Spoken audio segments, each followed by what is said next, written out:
Hello everyone, my name is Akriti Sharma. Today we are going to discuss HP Set Life Sciences previous year questions of 2024. ये हमारा part 2 रहेगा. Part 1 में हम काफ़ी questions को discuss already कर चुके हैं. तो इसमें हमारा फर्स्ट क्वेश्चन रहेगा, two plants can be conclusively said to belong to same species if. Same species हम कब बोलेंगे दो प्लांट्स को. देखिए यहाँ पे आता है biological species concept. Biological species concept के अकॉर्डिंग स्पीसीज क्या है. स्पीसीज में हमारे पास ऐसे ऑर्गेनिजम्स आते हैं या ऐसे प्लांट स्पीसीज आएंगी जिनको हम क्या बोल सकते हैं, जो आपस में सिर्फ इंटरब्रीड करते हैं. यानी एक स्पीसीज ये आ गई, एक स्पीसीज ये आ गई, ये दोनों स्पीसीज सिर्फ आपस में ही इंटरब्रीड कर सकती हैं, बाकियों से ये क्या है, रिप्रोडक्टिवली आइसोलेटेड है, तो हम इनको एज ए स्पीसीज कंसीडर करेंगे. तो देखिए यहाँ पे हमारे पास आ जाएगा option C, they can reproduce freely with each other and form the seeds. बाकियों का यहाँ पे कोई भी लेना देना नहीं है. जब भी कोई दो ऑर्गेनिज्म रिप्रोडक्टिवली बाकियों से आइसोलेटेड होंगे और सिर्फ आपस में इंटरब्रीड करेंगे तो उसको हम क्या कंसीडर करते हैं, सेम स्पीसीज कंसीडर करते हैं. Then lysogenic cycle involves. देखिए बैक्टीरियोफेजेस में दो तरह की लाइफ साइकिल हमें देखने को मिलती है वायरस में. तो क्या होती है, फर्स्ट होती है लाइटिक साइकिल, सेकंड होती है लाइसोजेनिक साइकिल. अब ये जो लाइटिक साइकिल है, नाम से ही क्लियर हो रहा है, इसमें क्या होगी, लिसिस होगी. यानी ये क्या करेगी, होस्ट को पूरी तरह से यहाँ पे किल कर दिया जाएगा. यहाँ पे जो है लाइसिन प्रोटीन्स प्रेजेंट होती हैं. लेकिन ये जो लाइसोजेनिक साइकिल होती है, इसमें क्या होता है कि जो जीनोम था वो होस्ट के जीनोम में जाके इंटीग्रेट कर जाएगा. उसके बाद यहाँ पे प्रोफेज की फॉर्मेशन होती है. लेकिन प्रोफेज की फॉर्मेशन के बाद यहाँ पे रेप्लिकेशन भी होती है. तो ये है हमारी लाइसोजेनिक साइकिल. तो अगर हम ऑप्शन देखें तो इसमें हमारे पास आ जाएगा an early lysis of host cell. नहीं, ये होती है लाइटिक साइकिल में. The ultimate formation of prophage. नहीं, प्रोफेज के बाद रेप्लिकेशन भी यहाँ पे होती है. Lysis of lambda lytic protein. No. And इसमें हमारा आ जाएगा option number D is the right answer, a period of genome integration into the host. Then following are some released crop varieties bred by hybridization and selection for disease resistance. तो इनको हमें match करना है. तो अगर ये जितने भी आपके मैच द कॉलम वाले क्वेश्चंस आते हैं, अगर आपको एक दो भी ऑप्शन क्लियर होंगे तो ये बहुत इजीली सॉल्व हो जाते हैं. जैसे कि यहाँ पे अगर हम व्हीट का देखें तो व्हीट का आ जाएगा हिमगिरी. देन ब्रासिका आ जाता है पूसा स्वर्णिम. कवपी का आ जाता है हमारे पास पूसा कोमल. और कॉलीफ्लावर के लिए आ जाता है पूसा स्नो बॉल. तो यहाँ पे आ जाएगा that is option number C. Then next question is cladistics deal with. Cladistics देखिए क्या है, ये एक टेक्सोनॉमी है. यानी इसके जरिए हम क्या करते हैं, क्लासिफिकेशन करते हैं डिफरेंट ऑर्गेनिजम्स की on the basis of their evolutionary history. Cladistics में क्या करते हैं, क्लासिफिकेशन करते हैं. यानी एक तरह की टेक्सोनॉमी है, लेकिन किसके बेसिस पे करते हैं, इवोल्यूशनरी ट्रेड्स के बेसिस पे करते हैं ऑफ द डिजायर्ड या derived character from the ancestor. तो इसमें क्या आ जाएगा, देखिए फर्स्ट ऑप्शन आ जाएगा classification of plants using the derived character states the features that have evolve from the ancestral character group. Second option दिया गया है the classification of plants using a large number of characters of a taxon without giving a special importance to any one of the character. देखिए number आ रहा है तो ये क्या है, न्यूमेरिकल टेक्सोनॉमी है, जहाँ पे हम क्या करेंगे, नंबर के बेसिस पर उनको क्लासिफाई करेंगे. देन आ जाता है grouping of plants together with many of same morphological characteristics. सिर्फ मॉर्फोलॉजिकल कैरेक्टर्स को देख के हम उनकी ग्रुपिंग कर देंगे. तो ये क्या है, ट्रेडिशनल मेथड है. It is traditional taxonomy. Then grouping of plants together with many of the characteristics similar to cytological characters. तो इसको क्या बोलते हैं, साइटोटेक्सोनॉमी. हो गया इतना क्लियर. अब आगे बढ़ते हैं. Read the following statement and choose the correct answer from the option given below. The main cause of decrease of carbonate concentration in the ocean is absorption of carbon dioxide by ocean. Ocean में क्या हो रहा है, carbon dioxide की absorption हो रही है. अब जितनी ज़्यादा कार्बन डाइऑक्साइड की एब्जॉर्प्शन हो रही है उसकी वजह से क्या हो रहा है, कार्बोनेट की जो कंसनट्रेशन होती है वो डिक्रीज होती जा रही है. ये स्टेटमेंट बिल्कुल सही है. सेकेंड स्टेटमेंट है carbon dioxide dissolved in sea water, it reacts with water to forms a carbonic acid which lowers the pH. देखिए कार्बन डाइऑक्साइड डिजॉल्व हो रही है सी वाटर में, ये किसके साथ कंबाइन कर रही है, वाटर के साथ, क्या फॉर्म कर रही है, कार्बोनिक एसिड फॉर्म कर रही है। इसकी वजह से क्या होती है, एसिडिफिकेशन होती है, इसकी वजह से होती है एसिडिफिकेशन, जिसकी वजह से जो पीएच है वो कम हो जाती है। तो ये दोनों ही स्टेटमेंट क्या है, बिल्कुल सही है। So option A is right. Then which one of the following is said to be having the maximum contribution toward the loss of biodiversity over the terrestrial ecosystem?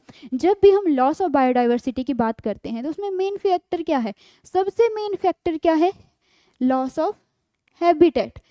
एक हो सकता है हैबिटेट के लॉस की वजह से, दूसरा मेन फैक्टर क्या आ जाता है, that is over exploitation. Over exploitation से हमारा क्या मतलब है कि जब ओवर ग्रेजिंग हो रही है, जब ओवर हंटिंग हो रही है तो उसकी वजह से भी लॉस ऑफ बायोडाइवर्सिटी हो सकती है। तो इसमें सबसे पहले आ जाएगा एक्सेसिव यूज़ ऑफ फर्टिलाइजर्स। होता तो है लेकिन यहाँ पे इतना ज़्यादा इम्पैक्ट इसका नहीं देखने को मिलेगा। Rising atmospheric carbon dioxide level, इसका भी इतना ज़्यादा इम्पैक्ट नहीं होगा। क्लाइमेट चेंज का भी लॉस ऑफ बायोडाइवर्सिटी पे इफेक्ट तो होता है लेकिन इतना ज़्यादा नहीं यहाँ देखने को मिलेगा। यहाँ पे सबसे ज़्यादा मेन रोल प्ले करता है हैबिटेट फ्रेगमेंटेशन। देखिए ये एक हैबिटेट है, इसको क्या किया, अलग अलग पार्ट्स में इस तरह से फ्रेगमेंट बना दिए, तो इसकी वजह से क्या होगी, इंटरब्रीडिंग ज़्यादा होगी, इंटरब्रीडिंग डिप्रेशन आ जाएगा जिसकी वजह से लॉस ऑफ बायोडाइवर्सिटी होगी। देन आ जाता है some population of a species show different morphological features in different habitat. क्या था, कुछ स्पीसीज थे वो क्या शो कर रहे थे, डिफरेंट मॉर्फोलॉजिकल फीचर शो कर रहे थे डिफरेंट हैबिटेट में, लेकिन जैसे ही आइडेंटिकल हैबिटेट ट्रांसफ़र किया तो क्या होगा, ये जो मॉर्फोलॉजिकल वेरिएशंस आ गई थी ये सारी की सारी डिसअपियर हो जाएंगी। तो इसको हम क्या बोलते हैं, तो देखिए सबसे पहले है एज स्पीसीज। एज स्पीसीज होते क्या हैं, जब भी हैबिटेट डिस्ट्रीब्यूशन हो रहा है, क्या हो रहा है, जब भी हैबिटेट डिस्ट्रीब्यूशन हो रहा है तो उस टाइम जो स्पीसीज एज पर होंगे उसी को क्या बोलेंगे, एज स्पीसीज हम बोलेंगे। नेक्स्ट आता है इको टाइप, यानी जो जेनेटिकली आइडेंटिकल स्पीसीज एक स्पेसिफिक पर्टिकुलर एरिया में होते हैं उसको हम क्या कंसीडर करते हैं, इको टाइप। इकोटोन क्या होता है कि हमारे पास क्या थे, दो इकोसिस्टम थे, तो दो इकोसिस्टम के बीच में जो ट्रांजिशन आती है that is known as ecotone. तो यहाँ पे आ जाएगा आपके पास इकेड्स, इकेड्स यहाँ पे आपके पास आ जाएगा, जिसमें क्या होगा कि अगर दो जो हैं डिफरेंट मॉर्फोलॉजिकल फीचर्स शो कर रहे हैं लेकिन अगर हमने उनको हैबिटेट सेम दे दिया तो वहाँ पे वो चीज़ें नॉर्मलाइज हो जाएंगी, वो जो डिफरेंसेस थे वो गायब हो जाएंगे। तो ये जो है इसके ऊपर मेनली एनवायरनमेंट का इफेक्ट होता है, इसके ऊपर जेनेटिक इफेक्ट नहीं होता। यहाँ पे आपको क्या होता है, जेनेटिक इफेक्ट देखने को नहीं मिलता। Then which three of following criteria have contributed to recognition of Western Ghat Sri Lanka and Indo-Burma regions as the hotspot of biodiversity? तो ऐसे कौन कौन से फैक्टर हैं, तो जो तीन फैक्टर हैं वो है सबसे पहले हाई स्पीसीज डाइवर्सिटी, यानी प्लांट्स और जो एनिमल्स की स्पीसीज हैं वहाँ पे ज़्यादा होनी चाहिए। हाई वेजिटेशन डेंसिटी आ जाएगा, ये यहाँ पे इस कंट्रीब्यूट नहीं करेगा। हाई रेट ऑफ एंडेमिज्म यहाँ पे आ जाएगा, हाई रेट ऑफ एंडेमिज्म में क्या आ गया, एंडेमिक स्पीसीज होते क्या हैं, यहाँ पे क्या बात की जा रही है, endemic species.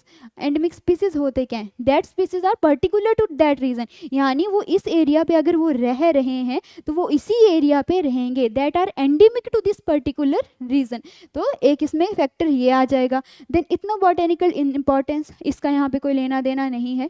Then thread perception एक यहाँ पे आ जाएगा। बाकी जो अडेप्टेशन होती है फ्लोरा एंड फौना की वो भी एक रोल प्ले करती है लेकिन इतना ज़्यादा नहीं है, क्राइटेरिया इंपॉर्टेंट नहीं आएगा यहाँ पे। तो इसमें तीन आ जाते हैं आपका first, third and fifth, that is option number B.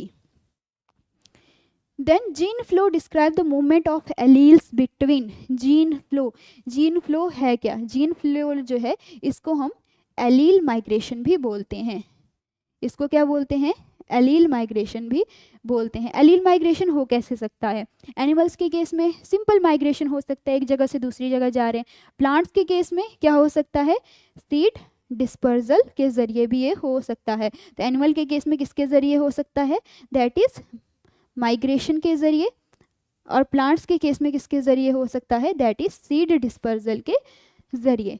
तो जब भी हम जीन फ्लो की बात करते हैं तो जीन फ्लो हमेशा किस में होता है, बिटवीन द पॉपुलेशन होता है। और आपको यहाँ पे एक और चीज़ याद रखनी है कि जब भी जीन फ्लो की बात करते हैं तो जीन फ्लो जो है हमेशा विद इन स्पीसीज होता है। जीन फ्लो कैसा होगा, हमेशा विद इन स्पीसीज होगा, ये कभी भी बिटवीन स्पीसीज नहीं होता। जीन फ्लो हमेशा होगा with in species and with in the population ये होगा। Then genome involved by rearranging the existing sequences due to some processes internal to genome. The two major cause of rearrangement can be. तो rearrangement के दो main cause कौन कौन से हो सकते हैं। पहला आ गया unequal recombination result from the mispairing of cellular system for homologous recombination, बिल्कुल सही है। जब भी मिसपेयरिंग होती है अनइक्वल रिकम्बिनेशंस वहाँ पे होंगे। ट्रांसपोजोन्स कॉज वेरिएशन, बिल्कुल सही बात है। ट्रांसपोजोन्स होते क्या हैं, ट्रांसपोजोन्स होते हैं कुछ जंपिंग जीन्स, जो जंपिंग जीन्स होते हैं ये फॉलो क्या करते हैं, कॉपी एंड पेस्ट मैकेनिज्म ये फॉलो करते हैं। क्या करते हैं, copy and paste mechanism follow करेंगे। और ट्रांसपोजोन्स होते कैसे हैं, इनको बोलते हैं जंपिंग जीन्स। तो यहाँ पे दोनों ही स्टेटमेंट्स जो हैं बिल्कुल सही हैं। Then match the following and select the correct option for the course given below. इनके साइंटिफिक नेम बताने हैं, सिंपल। तो सबसे पहले आ गया जो रेस्पिन है, इसका साइंटिफिक नेम क्या है, दैट इज राउवल्फिया सर्पेंटिना, बिल्कुल सही। रबड़ का साइंटिफिक नेम है that is Hevea brasiliensis. Bast fibre का साइंटिफिक नेम है that is Crotalaria juncea. And clove के लिए आ गया Syzygium aromaticum, that is option number D. Then cultivation of hybrid has increased the productivity, but one problem is that hybrid seeds have to be produced every year, because if the seeds collected from the hybrid are shown, the progeny will be segregate and the hybrid and do not maintain the hybrid characters. अगर क्या होगा, उन्हीं को करते रहेंगे तो hybrid characters maintained नहीं रहेंगे, बिल्कुल सही बात है। If these hybrid are made into apomix, लेकिन अगर हम इन्हीं hybrids को क्या करेंगे, apomix बना देते हैं, apomixis। एपोमिक्सिस क्या होता है, that is seed development without fertilization. जब भी विदाउट फर्टिलाइजेशन सीड की डेवलपमेंट होगी उसको क्या बोलेंगे, एपोमिक्सिस बोलेंगे। तो एपोमिक्स आ गया ऐसे सीड जो विदाउट फर्टिलाइजेशन डेवलप हो रहे हैं। There is no segregation of character in the hybrid progeny and we can keep the using this hybrid seed to raise the new crop every year. तो यहाँ पे क्या आ जाएगा, that is both A and R true and R is the correct explanation of A. Then polyploidy can be achieved by preventing the segregation of chromosomes. This can be achieved by using polyploidy होती क्या है, that is more than 2 set of chromosome। जब भी 2 set of chromosome से ज़्यादा होंगे तो उसी कंडीशन को हम क्या बोलेंगे, पॉलीप्लॉइडी बोलेंगे। तो इसको कैसे अचीव किया जा सकता है, by the segregation of chromosomes and this can be achieved by using, किसके यूज़ करके, तो सबसे पहला ऑप्शन है DAPI। तो ये यहाँ पे यूज़ नहीं होता, ये एक फ्लोरेसेंट डाई है फॉर द DNA। देन आ गया ऑप्शन नंबर बी कॉल्चिसिन। ये क्या करता है, सेग्रीगेशन को प्रिवेंट करेगा। ये क्या करेगा, सेग्रीगेशन को प्रिवेंट करेगा। कैसे करेगा, जो स्पिंडल फॉर्मेशन होती है उसको ये इनहिबिट कर देता है, ये स्पिंडल फॉर्मेशन को इनहिबिट कर देता है। कैसे करेगा, ट्यूबुलिन के साथ जाके बाइंड कर जाएगा और ये जो स्पिंडल फॉर्मेशन है ये इनहिबिट हो जाएगी। तो यहाँ पे आंसर आ जाएगा कॉल्चिसिन। देन EMS है ethyl methyl sulphate, it is a mutagen and auxin क्या है, प्लांट ग्रोथ रेगुलेटर है। Then yeast has the power to convert the sugar solution into alcohol by secreting an enzyme complex known as। अब देखिए, जब भी sugar जो है ये कन्वर्ट हो जाती है अल्कोहल में तो इस प्रोसेस को क्या बोलते हैं, fermentation. Conversion of sugar into the alcohol is known as fermentation. किसकी वजह से होती है, Saccharomyces cerevisiae, that is commonly known as yeast. Enzyme कौन सा यूज होता है, दैट इज जाइमेज। कौन सा एंजाइम यहाँ पे यूज होता है, दैट इज जाइमेज। बाकी एमाइलेज जो है ये स्लाइवा में प्रेजेंट होता है। इन्वर्ट क्या करता है, इन्वर्टेज क्या करता है, सुक्रोज को कन्वर्ट कर देता है into the glucose and fructose. Then उसके बाद आ जाता है match the list one, that is list one में क्या दिया है, मेथड ऑफ सैम्पलिंग वेजिटेशन दिए हुए हैं, और लिस्ट टू में दिया गया है इंफॉर्मेशन जनरेटेड, यानी ये कुछ मेथड ऑफ सैम्पलिंग है। जब हम इन मेथड को परफॉर्म करते हैं तो हमें कौन सी इंफॉर्मेशन मिलती है वो हमें यहाँ पे सिलेक्ट करनी है। तो इसमें आ जाएगा सबसे पहले क्वाड्रेट मेथड। क्वाड्रेट मेथड के जरिए हमें क्या पता चलता है, that is frequency, density, basal cover and basal area. Then line transect method के जरिए हमें क्या पता चलता है, that is change along the environmental gradients. Then उसके बाद पॉइंट फ्रेम मेथड के जरिए हमें क्या पता चलता है, that is cover of low vegetation 25 to 30 centimetre basal area and leaf area index. देखिए मान लीजिए ये लैंड है, तो इसके 25 से 30 सेंटीमीटर तक का जो भी एरिया होगा उस सब को हम कैसे देख सकते हैं, by the point frame method के जरिए। Then bisect method, bisect method आ जाता है for the scale drawing of vegetation, तो यहाँ पे आ जाएगा option number B.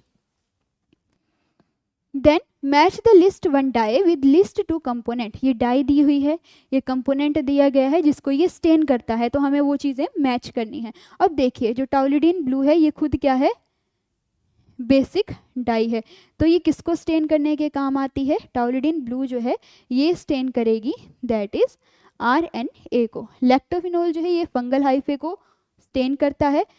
कुमेजे brilliant blue जो है ये स्टेन करेगा प्रोटीन्स को, और जो हमारे पास ऑस्मियम टेट्राक्लोराइड है ये करता है फैट को स्टेन, तो आ जाएगा that is option number C.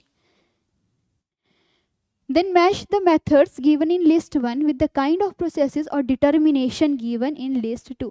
Method दिया हुआ है, क्या डिटर्मिनेशन हम इनसे कर सकते हैं। तो सबसे पहले इसमें हमारे पास आ जाता है that is yeast two hybrid system, तो इसके ज़रिए हम प्रोटीन प्रोटीन इंटरेक्शन को डिटरमाइन कर सकते हैं।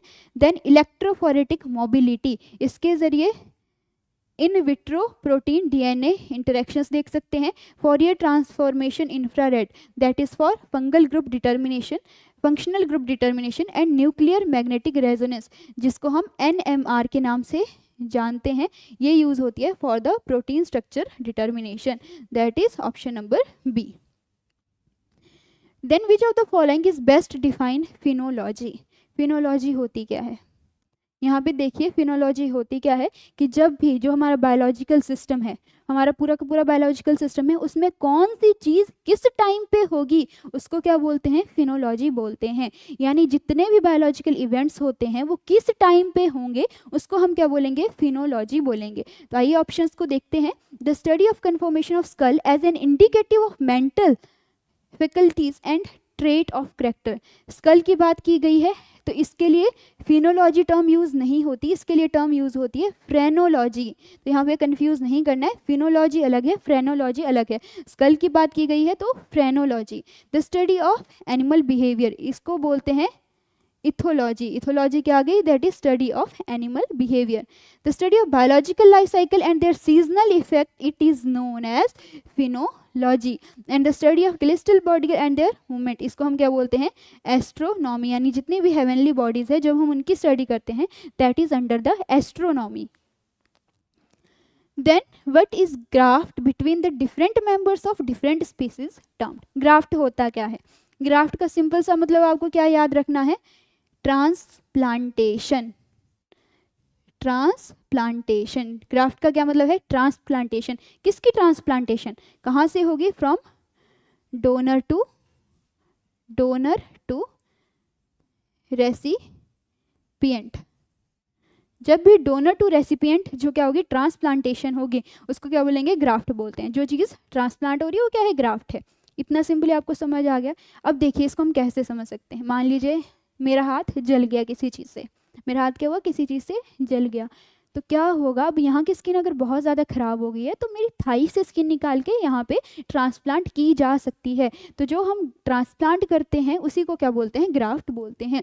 अब देखिए यहाँ पे पूछा गया है कि different members of different species के बीच में अगर ये होता है तो उसको क्या बोलेंगे। तो सबसे पहला है आइसोग्राफ्ट। आइसोग्राफ्ट क्या होता है, जब दो जेनेटिकली आइडेंटिकल ट्विंस जो होते हैं उनके बीच में हम ग्राफ्टिंग करवाएंगे, उनके बीच में ट्रांसप्लांटेशन हम करवाएंगे। इसमें क्या होगा, जेनेटिकली आइडेंटिकल ट्विंस आ सकते हैं या जेनेटिकली आइडेंटिकल पर्सन्स भी आ सकते हैं। यानी एक डोनर था, एक रेसिपिएंट था, लेकिन दोनों कैसे थे, जेनेटिकली आइडेंटिकल ट्विंस थे या रेसिपिएंट थे या पर्सन थे, तो उसको क्या बोला, आइसोग्राफ्ट बोला। ऑटोग्राफ्ट मतलब खुद की, जब क्या होगा, खुद में ही हम क्या करेंगे, ट्रांसप्लांटेशन करवाएंगे, जैसे अपनी ही थाई से निकाला और यहाँ पे लगा दिया, तो वो आ गया ऑटोग्राफ्ट। एलोग्राफ्ट क्या होता है, जब क्या होती है, ट्रांसप्लांटेशन होगी डिफरेंट मेंबर्स के बीच में, लेकिन स्पीसीज क्या होगी उनकी सेम होगी। डिफरेंट मेंबर्स तो होंगे लेकिन स्पीसीज क्या होंगी उनकी सेम होगी। एंड जीनोग्राफ्ट टर्म्स जो है ये यूज़ होती है जब क्या हो रहा है, मेंबर्स तो डिफरेंट है लेकिन स्पीसीज भी डिफरेंट हैं, मेंबर्स डिफरेंट है, स्पीसीज डिफरेंट है, उन दोनों के बीच में ट्रांसप्लांटेशन हो रही है, दैट इज जीनोग्राफ्ट। लेकिन अगर गलती से क्या हुआ, जो स्पीसीज थी वो सेम आ गई तो वो एलोग्राफ्ट होगा।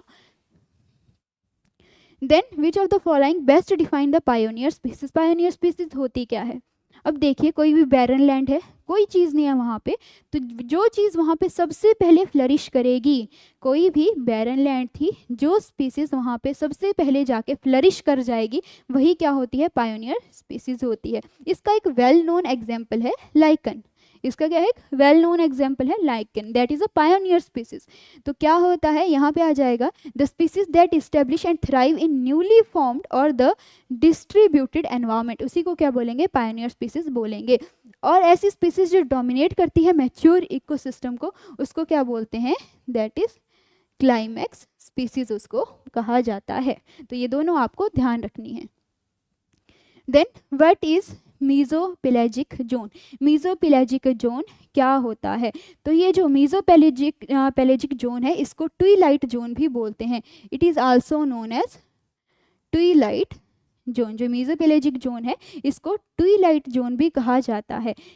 अब ये जो ट्विलाइट जोन है इसकी खास बात क्या है, देखिए जैसे कि आपको पता है कि कुछ जो ऑर्गेनिज्म होते हैं वो बायोल्यूमिनेसेंस करते हैं, बायोल्यूमिनेसेंस करेंगे यानी उनसे लाइट एमिट होगी, तो वो कहाँ पे होती है, इसी मीजोपेलेजिक जोन में होती है, वो ऑर्गेनिज्म यहीं पे रहते हैं। अब अगर हम ऑप्शन की बात करें, the shallowest layer of the ocean extending from the surface to 200 metre depth. अब मीजोपेलेजिक जो जोन है ये है क्या, ये क्या है, एक ओशियन की लेयर है, it is a layer of ocean.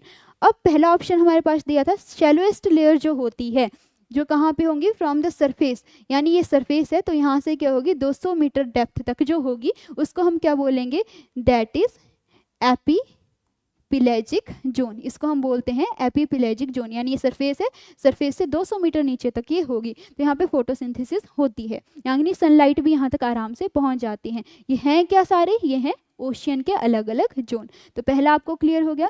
दूसरा आता है the zone characterized by the complete darkness, ऐसा जोन जहाँ पे कोई भी लाइट, ये ओशियन है तो ऐसा जोन जहाँ पे कोई भी लाइट नहीं पहुंच सकती, तो उस वजह से वहाँ पे क्या होगी, कंप्लीट डार्कनेस होगी, पूरी तरह से अंधेरा होगा, कोई लाइट पेनिट्रेट नहीं करेगी, and typically found below the 1000 metre, तो इसको क्या बोलते हैं, दैट इज बैथीपेलेजिक जोन, इसको बोलते हैं बैथीपेलेजिक जोन।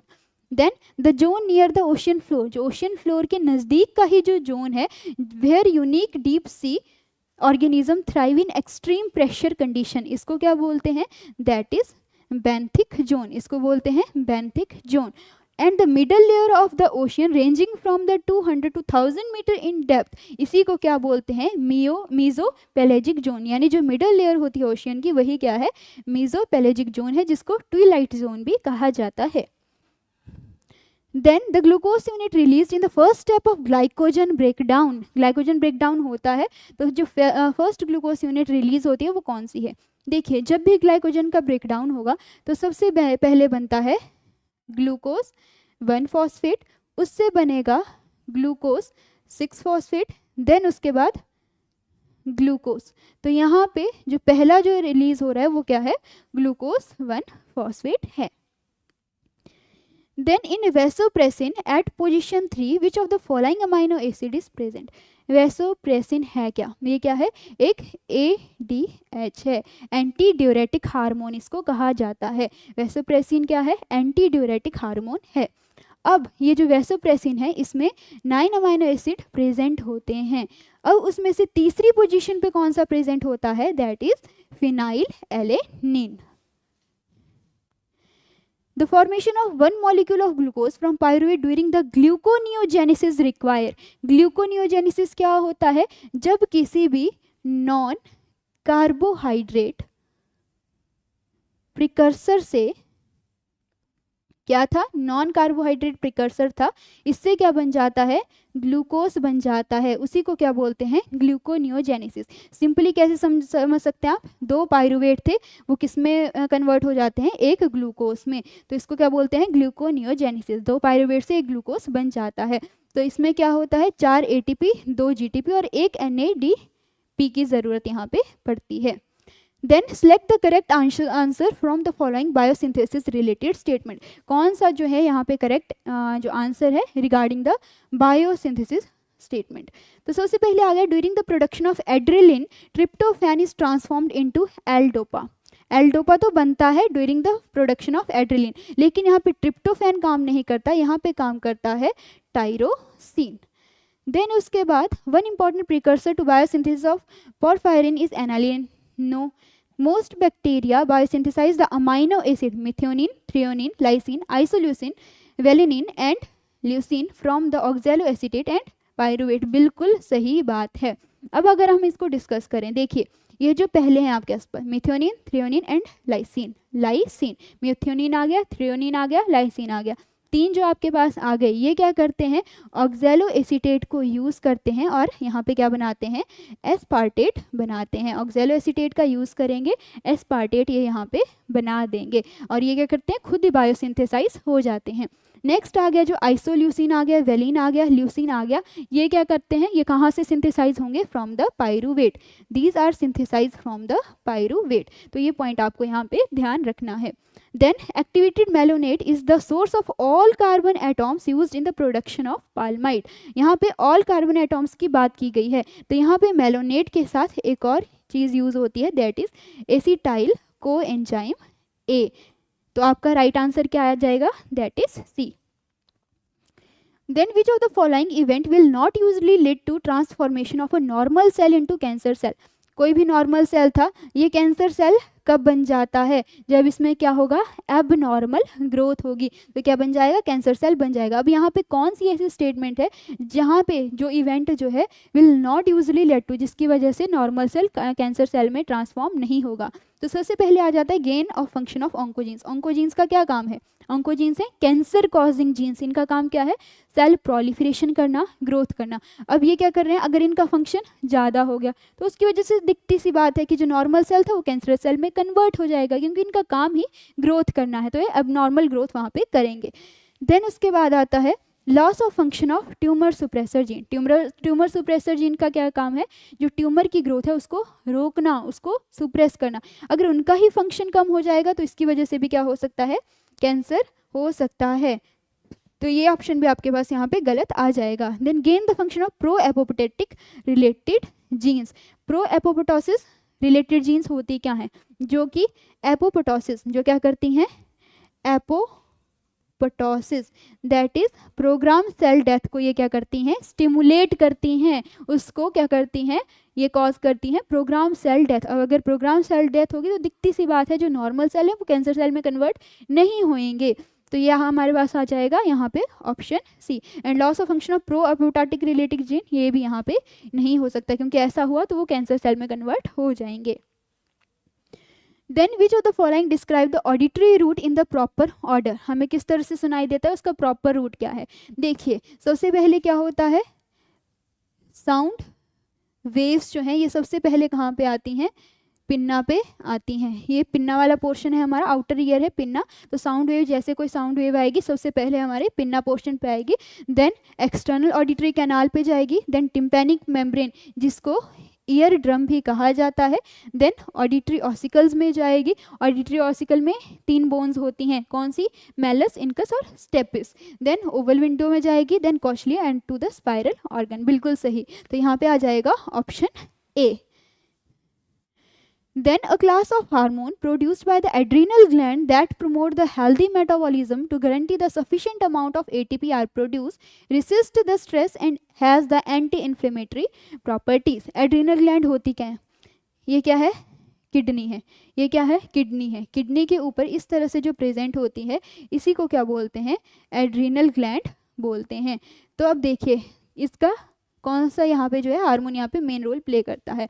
तो सबसे पहले आ गया ग्लूकोकॉर्टिकॉइड्स. ग्लूकोकॉर्टिकॉइड्स क्या करता है? ग्लूकोनियोजेनेसिस करता है. ग्लूकोकॉर्टिकॉइड क्या करेगा? ग्लूकोनियोजेनेसिस करेगा और साथ में एटीपी की प्रोडक्शन करता है. तो यहाँ पे यही आ जाएगा आपका ऑप्शन राइट. तो ये क्या आ जाएगा? ग्लूकोकॉर्टिकॉइड्स जो कि ग्लूकोनियोजेनेसिस करता है और एटीपी की प्रोडक्शन करता है और साथ ही क्या करेगा? स्ट्रेस को भी रेसिस्ट करेगा और एंटी इन्फ्लेमेटरी प्रॉपर्टीज भी इसमें होंगी. मिनरलोकॉर्टिकॉइड्स क्या करते हैं? जितने भी आइंस हैं उनके बैलेंस को रेगुलेट करने का काम करते हैं. आइन बैलेंस बनाने का काम है मिनरलोकॉर्टिकॉइड्स का. अब अगर यहाँ पे पूछा जाए कि जो बीपी है उसको कंट्रोल करने का काम कौन करता है? बीपी यानी ब्लड प्रेशर जो है उसको कंट्रोल करने का काम कौन करता है? That is mineralocorticoid. एंड्रोजन क्या है? एक तरह का सेक्स हार्मोन हम इसको बोल सकते हैं. और जो कैटेचोलेमाइंस हैं ये क्या करते हैं? जो एकदम से रिस्पॉन्स होता है हमारा एग्जैक्ट रिस्पॉन्स जो होता है रैपिड रिस्पॉन्स जो होता है वहाँ पे ये हेल्प करते हैं. That is fight and flight response हम बोल सकते हैं. Then which of the following is not a category of fat soluble vitamin. हम सभी को पता है वाइटामिन जो है दो तरह की होती हैं. जनरल सी बात है हम सभी को पता है विटामिन जो है दो तरह की होती हैं. एक होती है फैट सॉल्यूबल विटामिन, दूसरी होती है water soluble vitamin. Fat soluble vitamin जो है ये हमारी बॉडी में स्टोर्ड रहती हैं तो हमें इनको बार बार लेने की ज़रूरत नहीं है. लेकिन जो वाटर सॉल्यूबल विटामिन्स होती हैं ये यूरिन की फॉर्म में बाहर निकल जाती हैं. फैट सॉल्यूबल क्या होगा? हमारी बॉडी में स्टोर रहेंगी. लेकिन जो वाटर सॉल्यूबल विटामिन्स होती हैं ये यूरिन की फॉर्म में हमारी बॉडी से बाहर निकल जाती हैं, ये एक्सक्रीट हो जाती हैं.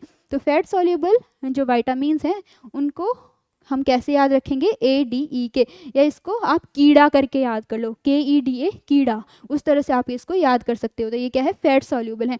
और बाकी आपके पास जो बची वो क्या है? That is fat soluble water soluble vitamins. तो फैट सॉल्यूबल कौन सी आ गई? ADE के, दैट इज KEDA कीड़ा करके आप याद कर सकते हो. और जो वाटर सॉल्यूबल जो बची दो विटामिन B एंड C ये क्या है? आपकी वाटर सॉल्यूबल है तो इनको बार बार हमें लेने की ज़रूरत पड़ती है. तो यहाँ पे कौन सी जो है फैट सॉल्यूबल नहीं है? अब देखिए ये क्या है? फैट सॉल्यूबल है, ये भी है, ये भी है. लेकिन विटामिन B क्या होती है? That is water soluble. The connective tissue surrounding each axon. हर एक एक्सॉन को कौन सा कनेक्टिव टिश्यू सराउंड करता है? देखिए जब भी हम पेरिफेरल नर्व्स की बात करते हैं, जब भी हम क्या करते हैं पेरिफेरल नर्व्स की बात करते हैं तो वहाँ पे 3 लेयर्स होती हैं, endoneurium, epineurium and perineurium. 3 layers होती हैं, एंडोन्यूरियम, एपिन्यूरियम, पेरिन्यूरियम.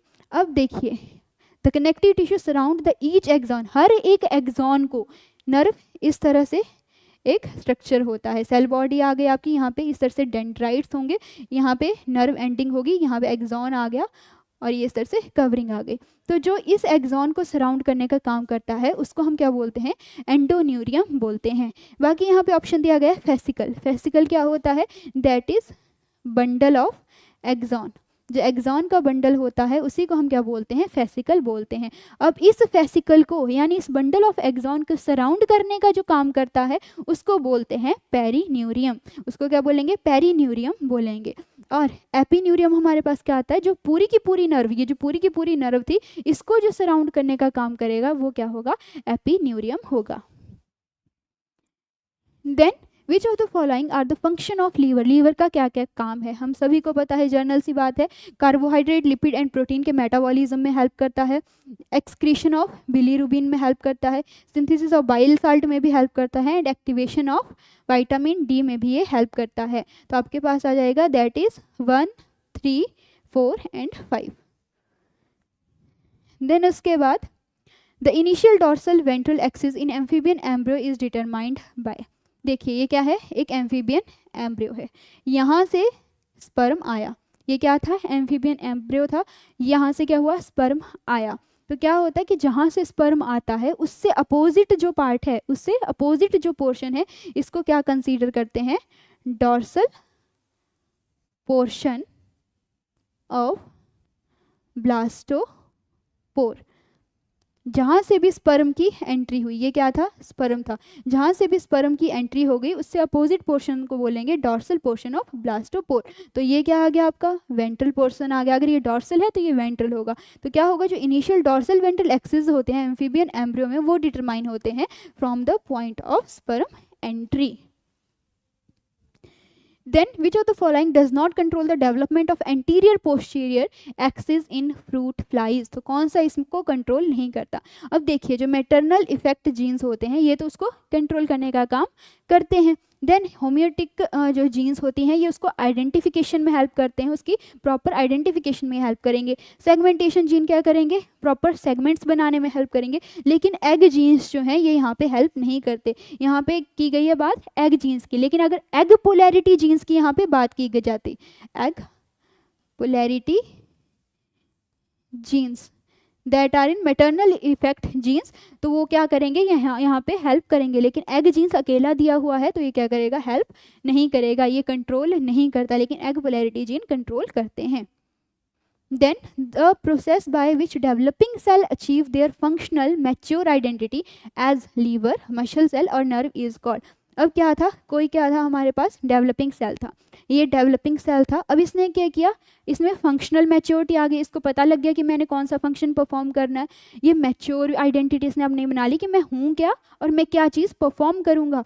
तो वो क्या आ गया आपका, एक सेल आ गया, इसको सब कुछ पता चल गया। तो इस प्रोसेस को हम बोलते क्या हैं, तो सबसे पहले आ गया क्लीवेज डिवीजन। क्लीवेज डिवीजन में हमें पता है क्या होता है, ब्रेक डाउन होता है। एक सेल था, दो बने, दो से चार बने, उस तरह से ब्रेक डाउन होता रहेगा। तो ये यहाँ पे नहीं होगा। पैटर्न फॉर्मेशन यानी एक प्रॉपर पैटर्न बन जाता है कि डॉर्सल साइड कौन सी होगी, वेंट्रल साइड कौन सी होगी, तो ये यहाँ पे नहीं होगा। मॉर्फोजेनेसिस में क्या होता है, एक स्पेसिफिक उसकी फॉर्म बन जाती है, उसका स्पेसिफिक स्ट्रक्चर बन जाता है, तो यहाँ पे ये भी नहीं होगा। लेकिन डिफ्रेंशिएशन यहाँ पे आपका सही ऑप्शन आएगा। इसमें क्या होता है, उसका शेप प्रॉपर हो जाएगी, वो मैच्योर हो जाएगा और साथ ही उसको उसका फंक्शन भी पता लग जाएगा। तो इसी प्रोसेस को हम क्या बोलते हैं, डिफरेंशिएशन बोलते हैं। The first phase in sexual reproduction of organism, जब भी किसी भी ऑर्गेनिज्म की सेक्शुअल रिप्रोडक्शन होती है, सेक्शुअल रिप्रोडक्शन में क्या होता है, involvement of gametes, gametes involve होंगे। तो फर्स्ट फेज क्या है, that is gametogenesis. First phase क्या होता है, गैमेटोजेनेसिस होता है, दैट इज जेनेसिस का क्या मतलब है, फॉर्मेशन। गैमीट्स यानी गैमीट, जो गैमीट्स हैं उनकी फॉर्मेशन को ही क्या बोलेंगे, गैमेटोजेनेसिस बोलेंगे। It is a specific term. बाकी देखिए स्पर्मेटोजेनेसिस है, इसमें क्या होता है, ये होती है मेल के केस में। oogenesis होती है फीमेल के केस में, उसमें क्या होगा, मेल और फीमेल स्पेसिफिक आपके जो गैमीट्स हैं उनकी फॉर्मेशन हो जाएगी। स्पर्मियोजेनेसिस में क्या होता है, स्पर्म आइडेंटिटी मिलती है।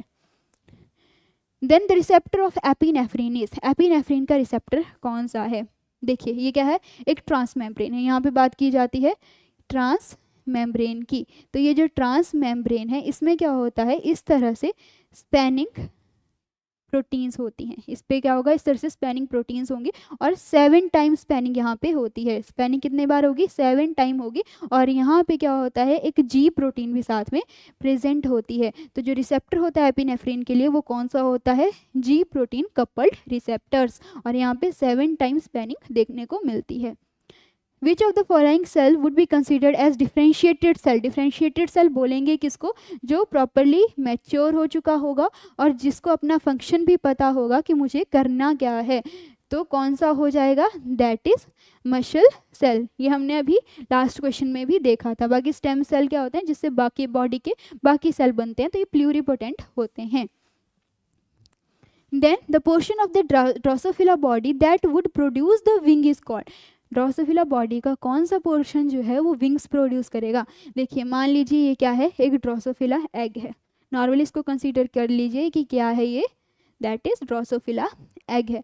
तो क्या होता है, अगर ये क्या आ गया, इसका हेड आ गया, ये इसका थोरैक्स आ गया, ये इसका एब्डोमिन आ गया, 3 पार्ट हमें पता चल गए। पीछे वाला ये जो पार्ट होता है इसको क्या बोलते हैं, टेल्सन बोलते हैं। इतनी चीज़ हमें क्लियर हो गई। अब ये जो हेड वाला पोर्शन है, यहाँ से क्या बनेंगे, एंटीने बनेंगे। एंटीना कहाँ से बनता है, हेड वाले पोर्शन से बनता है, और विंग्स यहाँ पे डेवलप होते हैं। तो ये जो थोरैक्स वाला पोर्शन है यहाँ से क्या होंगे, विंग डेवलप होंगे, that is option number D, और टेल्सन आ गया, ये जो पीछे वाला इसका पार्ट होता है। In the Ramachandran plot, the values of dihedral angle psi is based on rotation around which of following। तो जब रामाचंद्रन प्लॉट की बात करते हैं तो वहाँ पे दो तरह की रोटेशंस देखने को मिलती हैं, दैट इज साई और फाई। एक रोटेशन होती है साई और दूसरी होती है फाई। तो जब भी साई रोटेशन की बात करते हैं तो हमेशा रोटेशन कैसे होगी, कार्बन और कार्बन अल्फा के बीच में। साई में क्या कैसे होगी, कार्बन और कार्बन अल्फा के बीच में रोटेशन होगी, और फाई में हमेशा होती है नाइट्रोजन और कार्बन अल्फा के बीच में। नाइट्रोजन और कार्बन अल्फा के बीच में कहाँ पे होगी, इन केस ऑफ फाई। तो यहाँ पे आ जाएगा carbon alpha and carbon, that is right. और नाइट्रोजन और कार्बन अल्फा की अगर बात की तो यहाँ पे कौन सा हो जाएगा, फाई हो जाएगा। Then given below in column 1 is enzyme and column 2 is their role. उधर एंजाइम है, इधर इसका रोल बताया गया है, तो हमें इनको क्या करना है, मैच करना है। अब देखिए RNA पॉलीमरेज 1, RNA पॉलीमरेज 1 का क्या काम है, that is synthesize the RNA from the DNA template during the transcription of ribosomal RNA। तो जब भी RNA पॉलीमरेज 1 की बात की जाएगी तो आपको याद रखना है rRNA। जब भी RNA पॉलीमरेज 2 की बात की जाएगी तो आपको याद रखना है mRNA। और जब भी RNA पॉलीमरेज 3 की बात की जाएगी तो यहाँ पे आपको याद क्या रखना है, दैट इज tRNA। तो इस तरह से ये ट्रिक समझ लो या शॉर्टकट समझ लो कि इस तरह से आप इसको याद कर सकते हो। RNA पॉलीमरेज 1 यानी rRNA, RNA पॉलीमरेज 2 यानी mRNA, और जो RNA पॉलीमरेज 3 है दैट इज tRNA। तो यहाँ पे आ जाएगा फर्स्ट का RNA पॉलीमरेज 1 का, that is C. RNA polymerase 2 का क्या काम है, that is catalyse the synthesis of RNA molecule during the transcription of protein coding jeans.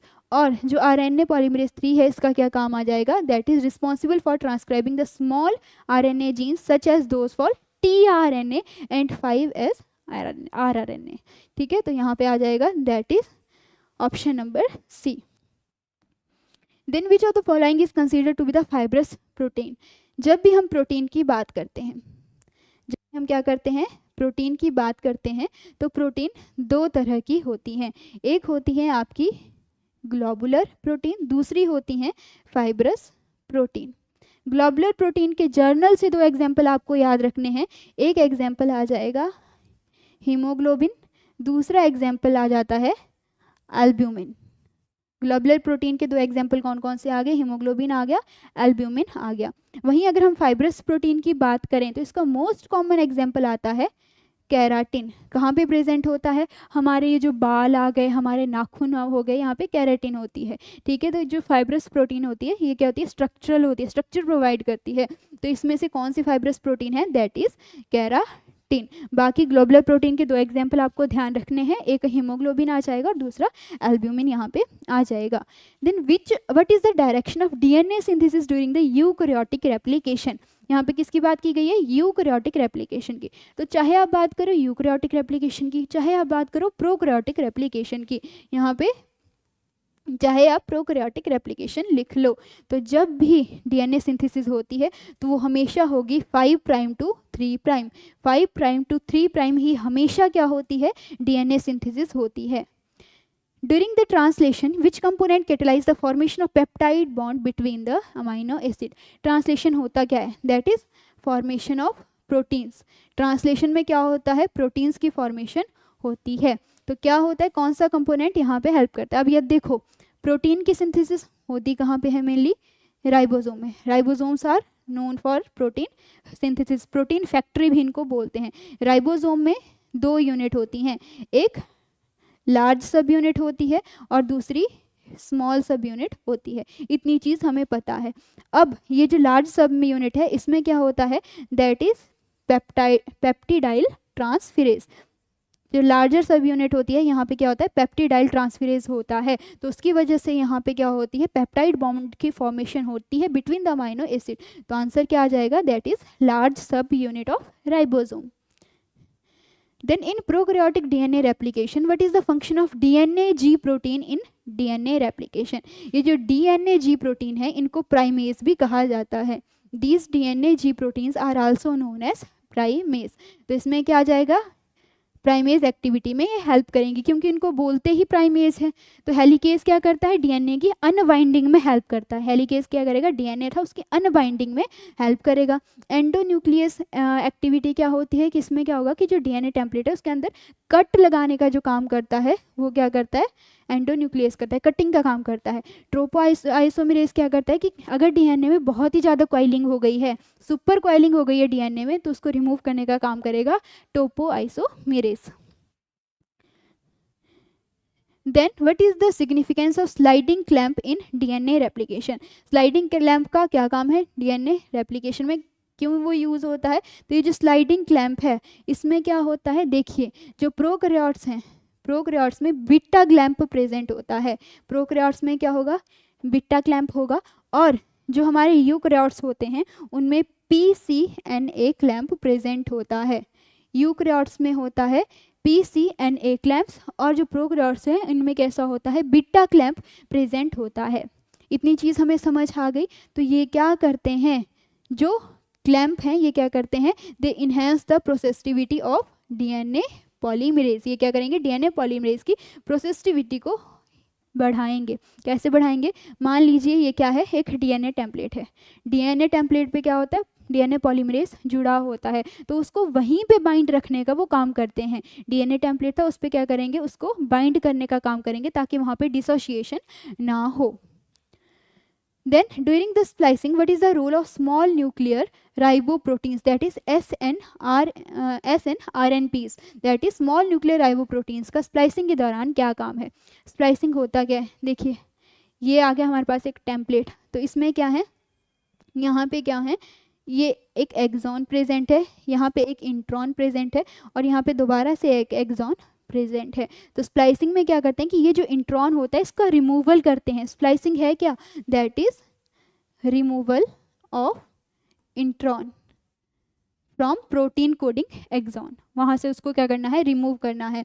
तो यहाँ पे ये जो SNRNPs हैं ये क्या करते हैं, स्प्लाइसोसोम की फॉर्मेशन करते हैं। ये स्प्लाइसोसोम क्या करता है, यहाँ से इसको तोड़ेगा और हमारे पास क्या बन जाएगा, इस तरह से दो एक्सॉन साथ में आ जाएंगे और इंट्रॉन वहाँ से रिमूव हो जाएंगे। तो ये क्या करता है, form the spliceosome and facilitate the intron removal.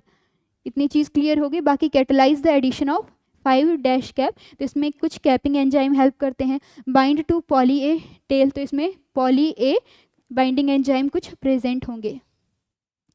Then given below the names of the cell formed during the development stage of zygote, zygote की जो डेवलपमेंटल स्टेज होती हैं तो इस तरह से कुछ सेल्स बनते हैं। तो साइड में इनकी कुछ करेक्टरिस्टिक्स दी हुई हैं या कुछ डेफिनेशन दी हुई है, तो हमें इसको मैच करना है। तो सबसे पहले आ जाएगा मोरूला। मोरूला क्या होता है, एक सॉलिड स्फीयर होता है सेल का जो कि सराउंड कर होता है बाय द जोना पेल्लुसिडा। ये क्या है, एक सॉलिड स्फीयर ऑफ सेल है। ये क्या है, एक सॉलिड स्फीयर है सेल का, और इसके बाहर एक जोना पेल्लुसिडा की लेयर बनी हुई है, तो इसको क्या बोलेंगे, मोरूला बोलेंगे। देन आ जाता है ब्लास्टोमियर। तो ब्लास्टोमियर क्या होता है, sales produce by the cleavage. Cleavage होती है, ब्रेकडाउन होता है बहुत ज़्यादा, उसके बाद जो सेल बनते हैं उसको ब्लास्टोमियर बोलते हैं।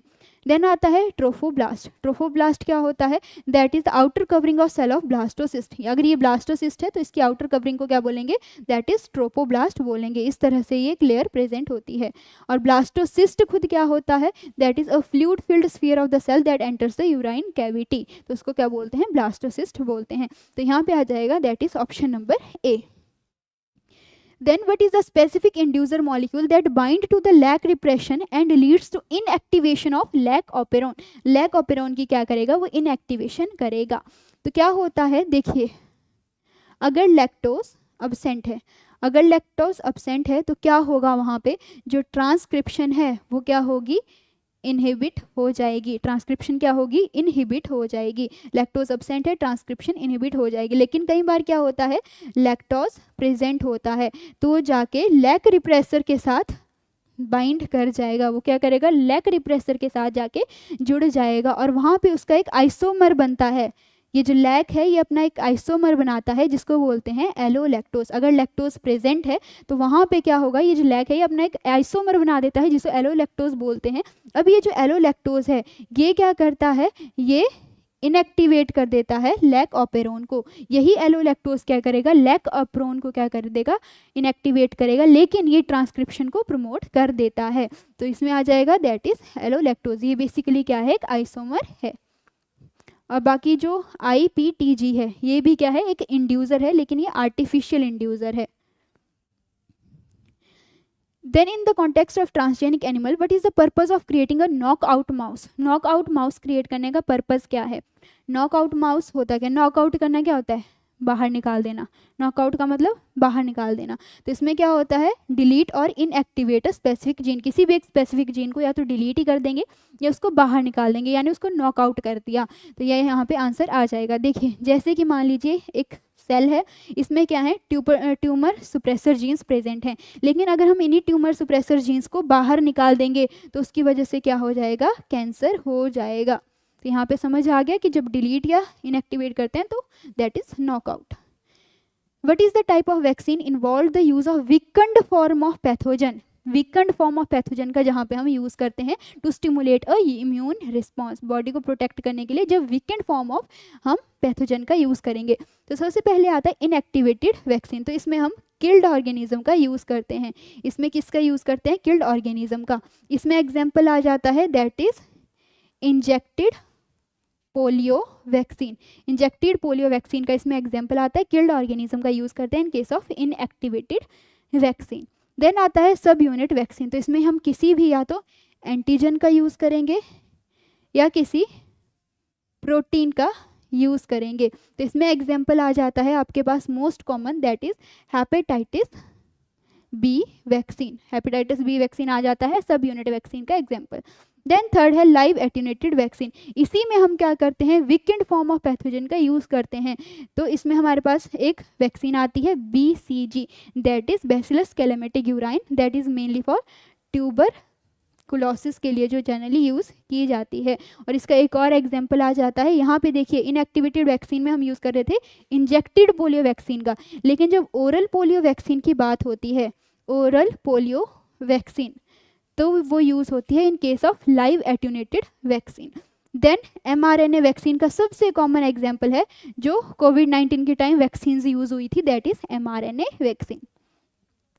Then which of the following disease show the recessive pattern of inheritance in human? जो रिसेसिव पैटर्न शो करती है वो कौन सी डिजीज है इन ह्यूमन? तो सबसे पहले आ गया दैट इज एकॉन्ड्रोप्लाजिया। तो ये क्या है, डोमिनेंट है, ठीक है, डोमिनेंट ऑटोसोमल डिजीज है, that is achondroplasia. That is Huntington disease, ये भी क्या है, एक डोमिनेंट ऑटोसोमल डिजीज है। देन आता है सिस्टिक फाइब्रोसिस, ये क्या है, एक रिसेसिव डिजीज है। और जो मैफ्रेन सिंड्रोम है ये कनेक्टिव टिश्यू डिजीज है और बेसिकली ये भी डोमिनेंट ही है। Then what is the maximum frequency of recombination that can occur between the two genes? जो दो जीन्स के बीच में मैक्सिमम रिकम्बिनेशन फ्रीक्वेंसी क्या है? रिकम्बिनेशन फ्रीक्वेंसी हम निकालते कैसे हैं, that is number of recombinant divided by total progeny. Number of recombinant divide by total progeny से हम निकालते हैं रिकम्बिनेंट फ्रीक्वेंसी। और जो रिकम्बिनेंट फ्रीक्वेंसी होती है ये हमेशा क्या होगी, या तो ये 50 से कम होगी या तो ये 50 के बराबर होगी। जो रिकम्बिनेंट फ्रीक्वेंसी होती है ये हमेशा या तो 50 से कम होगी या 50 के बराबर ही होगी। तो यहाँ पे डायरेक्ट आंसर है 50%। तो इसमें क्या होगी, इंडिपेंडेंट असॉर्टमेंट होती है और कोई भी लिंकेज नहीं होती, ये चीज़ आपको ध्यान रखनी है। Then how many Barr bodies will be present in female XXX chromosomes? कितने जो है यहाँ पे बार बॉडीज प्रेजेंट होंगी? बार बॉडीज होती क्या है, देखिए क्या होता है, जब भी हमारे पास मान लीजिए X क्रोमोसोम है तो जब डोजेस कंपनसेशन होती है तो एक की क्या होगी, जो कोई एक क्रोमोसोम होगा इसकी रैपिड जो होगी एक्टिवेशन हो जाएगी। जब इसकी रैपिड एक्टिवेशन होती है तो यहाँ पे हमारे पास क्या बन जाती है, Barr body because of dosage compensation. तो जब भी हम बार बॉडी निकालते हैं तो इसका फॉर्मूला क्या है, that is number of X chromosome -1। This is the formula for bar bodies, अगर हमें बार बॉडीज निकालनी है तो नंबर ऑफ एक्स क्रोमोजोम -1। अब देखिए अगर 2 एक्स क्रोमोजोम होंगे, अगर 2 एक्स क्रोमोजोम होंगे तो कितने हैं, 2 एक्स क्रोमोजोम है -1, कितना हो गया 1 बार बॉडी वहाँ पे प्रेजेंट होगी। अब यहाँ पे दिया गया है ट्रिपल एक्स, तो क्या है 3 एक्स क्रोमोजोम है, -1 कर दिया, कितना आंसर आ गया, दैट इज 2। तो यहाँ पे कितनी होंगी, 2 बार बॉडीज प्रेजेंट होंगी। Then hybrid dysgenesis in Drosophila occur in which of the following crosses, तो किसमें जो है हाइब्रिड डिसजेनेसिस होगी। ये जो हाइब्रिड डिसजेनेसिस है ये है क्या, एक जेनेटिक एबनॉर्मेलिटी डिजीज है। ये क्या है, एक जेनेटिक एबनॉर्मेलिटी डिजीज है। तो इसमें हम पीएम सिस्टम को फॉलो करते हैं, पीएम सिस्टम को हम इसमें फॉलो करते हैं, यानी एक पी स्ट्रेन होगी, एक एम स्ट्रेन होगी। ये जो पी स्ट्रेन होती है इसमें क्या होता है, पी एलिमेंट प्रेजेंट होगा, एम स्ट्रेन में पी एलिमेंट अब्सेंट होगा। ये जो पी स्ट्रेन होती है ये रिप्रेसर इसमें प्रेजेंट होते हैं, इसमें रिप्रेसर अब्सेंट होंगे। तो इसमें हमारे पास आंसर क्या आ जाएगा, that is M female and P male. Then which of the following represent the shell coiling, that is cheilarity pattern in the snail Limnia peregrina। अब जब भी हम स्नेल की बात करते हैं तो उसमें दो तरह से जो है उसमें आती है coiling, that is dextral coiling होती है और सिनिस्ट्रल कॉइलिंग भी होती है। डेक्स्ट्रल कॉइलिंग भी उसमें होती है, सिनिस्ट्रल कॉइलिंग भी होती है। और मेन बात उसमें याद रखने वाली क्या है कि जो भी उसमें वेरिएशन आएगी that is because of mother genes, वहाँ पे मदर जो जीन्स होते हैं उनका मेन रोल होता है। तो इसमें क्या होता है, दैट इज उसमें जो शेल कॉइलिंग होगी वो किसकी वजह से होगी, मैटरनल इनहेरिटेंस की वजह से होगी, और that is mainly because of D proteins. D proteins यहाँ पे प्रेजेंट होती है, उसकी वजह से ये कॉइलिंग हमें देखने को मिलती है। दो तरह की होती है, that is dextral and sinistral. Then what is the term of for two genes that collectively influence a single polygenic trait, जो कि सिंगल पॉलीजेनिक ट्रेट्स को क्या करते हैं, इन्फ्लुएंस करते हैं। तो क्या होता है, यहाँ पे एक टर्म है हमारे पास मोनोजीन और एक टर्म हमारे पास आ जाती है पॉलीजीन। अब ये जो मोनोजीन है, मोनो का मतलब क्या होता है, सिंगल, यानी एक जीन जो है एक ही करैक्टर को इन्फ्लुएंस करेगी, एक जीन एक ही करैक्टर को इन्फ्लुएंस करेगी, मोनोजीन आ गया। अब क्या होता है, अगर दो से ज़्यादा जीन्स जो है सिंगल करैक्टर को इन्फ्लुएंस कर रही है तो उसको बोलते हैं पॉलीजीन। दो से ज़्यादा जीन्स थी सिंगल करैक्टर को इन्फ्लुएंस कर रही हैं तो उसको पॉलीजीन बोला। और ये जो पॉलीजेनिक ट्रेट है इसको हम क्वांटिटेटिव ट्रेट भी बोलते हैं। This polygenic trait is also known as quantitative trait. अब देखिए ये हमारे पास एक क्रोमोसोम है तो यहाँ पे एक स्पेसिफिक लोक्यूल प्रेजेंट होगा। अब ये जो स्पेसिफिक लोक्यूल यहाँ पे प्रेजेंट होता है इसको बोलते हैं QTL, that is quantitative trait locule. क्या बोलते हैं इसको, क्वांटिटेटिव ट्रेट लोक्यूल हम इसको बोलते हैं। तो यहाँ पे आ जाएगा कि कौन सी टर्म यूज होती है, दैट इज QTL। यहाँ पे ये चीज़ आपको क्लियर हो गई। बाकी